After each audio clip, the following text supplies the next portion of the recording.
طول الحياة وبصلاة بدعى أصلي وراك نحمد و نصلی علی رسول الکریم اما بعد فاعوذ باللہ من الشیطان الرجیم۔ السلام علیکم، کیسے ہیں آپ سب؟ آئی ہوپ کہ آپ سب خیریت سے ہوں گے۔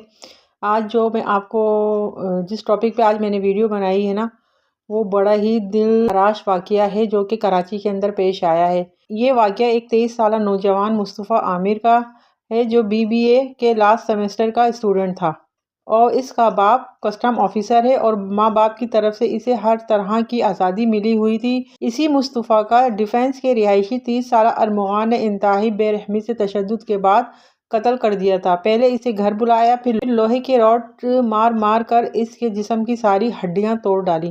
اس پر بھی بس نہیں کیا بلکہ اس ادموئے کو اسی کی گاڑی کی ڈگی میں ڈالا اور بلوچستان کے علاقے حب میں لے جا کر ایک سنسان جگہ پر پیٹرول چھڑک کر گاڑی سمیت اسے آگ لگا دی، جہاں آس پاس کوئی تھا بھی نہیں کہ گاڑی کی آگ بجھا دیتا۔ بہت دیر تک جلنے کے بعد خود ہی آگ بجھ گئی۔ آج کل سوشل میڈیا پہ اس واقعے نے بہت دھوم مچا رکھی ہے۔ قتل کی وجہ کیا تھی، یہ سب انفارمیشن آپ کو سوشل میڈیا پر سرچ کرنے سے مل جائے گی، اس لیے میں اس کی تفصیلات میں نہیں جاؤں گی، ویڈیو بہت طویل ہو جائے گی۔ اب آتی ہوں میں اپنی اصل مدعے کی جانب، جس کی وجہ سے مجھے جوان اولاد کے والدین کی اس طرف توجہ دلانے اور ان کی آنکھیں کھولنے کے لیے اس ٹاپک پر مجھے یہ ویڈیو بنانی پڑی۔ کراچی کے علاقے ڈیفنس میں 6 جنوری 2025 کو نوجوان مصطفیٰ عامر کے قتل کا واقعہ پیش آیا۔ تحقیقات کے مطابق مرکزی ملزم ارمغان نے مصطفیٰ کو اپنے گھر بلایا اور وہاں لوہے کی راڈ سے 3 گھنٹے تک تشدد کا نشانہ بنایا۔ بعد میں اس کو نیم بے ہوشی کی حالت میں گاڑی کے ڈگی میں ڈال کر بلوچستان کے علاقے میں لے جایا گیا، جہاں اسے زندہ حالت میں ہی گاڑی سمیت جلا دیا گیا۔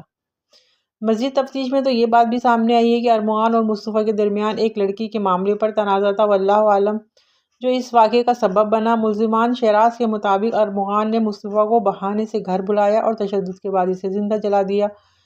اس واقعے کے بعد مقتول کی آخری مرتبہ گھر سے نکلنے کی CCTV ویڈیو بھی منظر عام پر آئی، جس میں مصطفیٰ کو 6 جنوری کی شام 6 بجے اپنی گاڑی میں گھر سے نکلتے دیکھا جا سکتا ہے۔ یہ واقعہ کراچی میں ایک افسوسناک اور سنگین جرم کی نشاندہی کرتا ہے، جس میں دوستوں کے درمیان ذاتی تنازعات نے ایک نوجوان کی جان لے لی۔ حیرت کی بات یہ ہے کہ عیدی والوں نے اطلاع نہ ملنے پر جلی ہوئی گاڑی برآمد کی اور 4 دن بعد لاوارث سمجھ کر لاش دفنا بھی دی تھی، لیکن جب قاتل پکڑے گئے تو قبر کشائی کر کے جلی ہوئی لاش میں سے سیمپل لے کر DNA کیا گیا تو DNA ٹیسٹ ماں سے میچ کر گیا۔ اب مصطفیٰ کی فیملی اپنے بیٹے کا بہیمانہ طریقے سے قتل کا انصاف لینے کے لیے بہت سرگرم ہے، جو کہ ان کا حق بھی ہے۔ ظاہری بات ہے، کوئی بھی انسان چاہے وہ جتنا بھی برا ہو، کسی کو بھی حق حاصل نہیں ہے کہ تشدد کر کے بے رحمی سے اس کی جان ہی لے لے۔ مرنے والے کے عیب تو نہیں گنوانے چاہیے، لیکن معذرت کے ساتھ یہ کہنا پڑ رہا ہے، یعنی کہ بس یہ سمجھے کہ مجھے دل پہ پتھر رکھ کے اس کے بارے میں یہ ویڈیو بنانی پڑ رہی ہے کہ شاید جوان بچوں کے ماں باپ کی توجہ میں اس جانب دلا سکوں، جو اپنی جوان اولاد کی طرف سے غفلت برتتے ہیں، تاکہ کوئی دوسرا مصطفیٰ اس بے رحمی کی موت مرنے سے بچ جائے۔ مصطفیٰ کے پاس مارک ایکس کار تھی۔ سوال تو یہ پیدا ہوتا ہے کہ ایک کسٹم آفیسر کے بیٹے نے اتنی مہنگی کار کیسے لے لی؟ اور مصطفیٰ NCP کارز اپنے استعمال میں بھی رکھتا تھا، یعنی کہ جن کی نمبر پلیٹس ہی نہیں ہوتے تھے۔ مصطفیٰ کی ماں خود مان رہی ہے کہ میرا بیٹا 4 سال سے ایک لڑکی سے ریلیشن شپ میں تھا، یعنی ان کے علم میں تھا کہ 19 سال کی عمر سے ان کا بیٹا ایک حرام تعلق میں تھا، اور ساتھ یہ بھی کہا کہ میرے بیٹے کی ہر عمر کے لوگوں سے دوستی تھی۔ عمر کی تو خیر کوئی قید ہی نہیں تھی، اور یہی سب سے بڑی غلطی ہے کہ لوگ اپنے بچوں کو ہم عمر لوگوں سے دوستیاں کرنے کے بجائے انہیں اپنی عمر سے بڑی عمر کے لوگوں سے دوستیاں کرنے دیتے ہیں، اور یہی وجہ ہے کہ اس طرح کے واقعات سامنے آتے ہیں، کیونکہ ایک بچہ نہیں جانتا کہ اس سے 10-12 سالہ بڑی عمر والے دوست کے ذہن میں اس کے لیے کیا گند چل رہا ہے، یا وہ کس لیے اپنے سے چھوٹی عمر کے لڑکے دوستی کے لیے ڈھونڈ لاتے ہیں۔ تو حقیقت تو یہ ہے کہ مصطفیٰ اتنی چھوٹی سی عمر سے ہی نہ صرف ڈرگ ایڈکٹ تھا بلکہ آئس کی اسمگلنگ بھی کرتا تھا، اور کتنی ہی معصوم جانوں کی زندگی اس نے نشے میں لگا کر تباہ کی ہوگی۔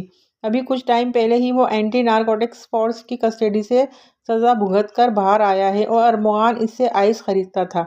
ان کی لڑکیوں کے ساتھ مشترکہ پارٹیز چلتی تھیں اور یہی وجوہات مصطفیٰ کے بہیمانہ قتل کی وجہ بنی۔ اس کے باوجود مصطفیٰ کے ساتھ جو ہوا بہت ظلم ہوا، ایسا ہرگز نہیں ہونا چاہیے تھا۔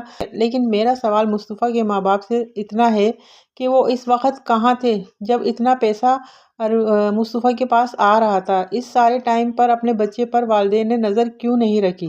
اب پریس کانفرنس کرنے سے بھی کیا حاصل، کیا فائدہ؟ ارمغان اور اس کا بچپن کا دوست شیراز جو اس ساری کارروائی میں ملوث بتائے جا رہے ہیں، اگر انہیں سزا ہو بھی جاتی ہے اور انہیں انصاف مل بھی جاتا ہے تو کیا انہیں اپنا بیٹا واپس مل جائے گا؟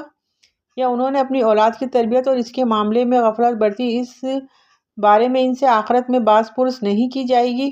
اسلام میں بچوں کی تربیت پر بہت زور دیا گیا ہے۔ نبی کریم صلی اللہ علیہ وسلم نے فرمایا، تم میں سے ہر ایک نگہبان ہے اور ہر ایک سے اس کی نگہبانی کے بارے میں سوال کیا جائے گا۔ بخاری شریف۔ اس حدیث سے معلوم ہوتا ہے کہ والدین کو اپنی اولاد کی صحیح تربیت اور دیکھ بھال کرنی چاہیے، انہیں اچھے اخلاق اور دین کی تعلیم دینی چاہیے تاکہ وہ غلط راستے پہ نہ چلیں۔ اولاد جو ہوتی ہے نا، وہ والدین کے پاس اللہ کی طرف سے سخت آزمائش اور ایک امتحان ہے کہ وہ اس امتحان میں اپنی پرفارمنس کیسی دکھاتے ہیں۔ ان سب پہ کڑی باز پرس کی جائے گی۔ وہ اولاد دے کر بھی آزماتا ہے اور نہ دے کر بھی آزماتا ہے، وہ اولاد دے کر واپس بھی لے کر آزماتا ہے، اور بے شک کامیاب وہی ہوئے جو اس آزمائش اور امتحان میں پورا اترتے ہیں۔ کہانی ابھی ختم نہیں ہوئی ہے۔ دوسری طرف 30 سالہ ارمغان، جس نے ڈیفنس کے پوش علاقے میں ایک بڑا بنگلہ لے رکھا تھا، جس کے ایک فلور پر آفس بنا کے غیر قانونی سافٹ ویئر ہاؤس اور کال سینٹر چلاتا تھا، گرفتاری کے وقت وہاں سے 60-65 سے زائد تو لیپ ٹاپ ملے ہیں۔ 4 گھنٹے پولیس سے مقابلہ کر کے ارمغان نے فائرنگ بھی کی اور اس دوران سارا ڈیٹا اس نے ڈیلیٹ کر دیا، جہاں پر وہ انٹرنیشنل لیول پر لوگوں کے اکاؤنٹ وغیرہ ہیک کرتا تھا۔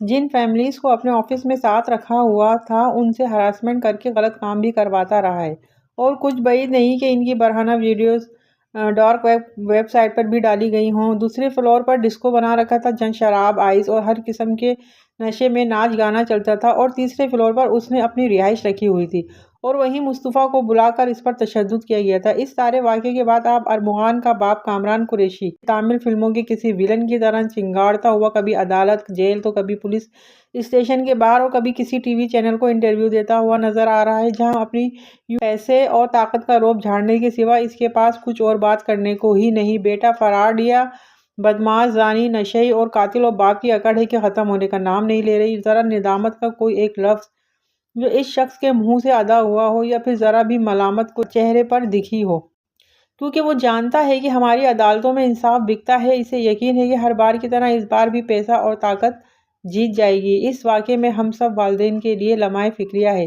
کہ اولاد کو پیدا کر کے انہیں 2 وقت کی روٹی کھلا دینا، یا مہنگے ترین تعلیمی اداروں میں انہیں تعلیم دلوا دینا، یا پھر ان کی تمام جائز ناجائز ضروریات پوری کر دینا، صرف یہیں تک ہماری ذمہ داری نہیں ہے۔ تعلیم کے ساتھ ساتھ اولاد کی تربیت کرنا بھی بے حد ضروری ہے۔ جوان اولاد باہر کس سے ملتی ہے، کس قسم کے دوست بنا رکھے ہیں، اگر ان کے پاس ماں باپ کے دیے ہوئے پیسوں کے علاوہ بھی پیسہ ہے تو وہ پیسہ کہاں سے آ رہا ہے؟ ان سب پر والدین کی کڑی نظر ہونا بھی بے حد ضروری ہے، ورنہ پھر مصطفیٰ اور ارمغان کا یہ واقعہ تو سب کے سامنے ہی ہے کہ بری صحبت کا انجام بھی برا ہی ہوتا ہے۔ ان کی نہ تو دوستی بھلی اور نہ ہی دشمنی، بلکہ بری صحبت کی مثال تو کوئلے جیسی ہے، جو جلتا ہے تو ہاتھ جلا دیتا ہے اور بجھا ہوا ہاتھ کالے کر دیتا ہے۔ اللہ تعالیٰ ہماری اولادوں کو اس پرفتن دور میں ہر بری بلا اور ہر شر سے محفوظ رکھے، انہیں ہماری آنکھوں کی ٹھنڈک اور کلیجے کا سکون بنا کر رکھے۔ آخرت میں ہم سے ان کی بابت کڑا حساب لیا جائے گا۔ اولاد کی ہر طرح کی آزمائش سے اللہ ہمیں محفوظ رکھے، آمین ثم آمین۔ ہوپ کہ آپ کو آج کی ویڈیو پسند آئی ہوگی۔ ویڈیو پسند آئی ہے تو اس کو لائک کریں اور میرے چینل کو سبسکرائب کریں۔ کل تک کے لیے اجازت دیجیے، اللہ حافظ، السلام علیکم ورحمۃ اللہ وبرکاتہ۔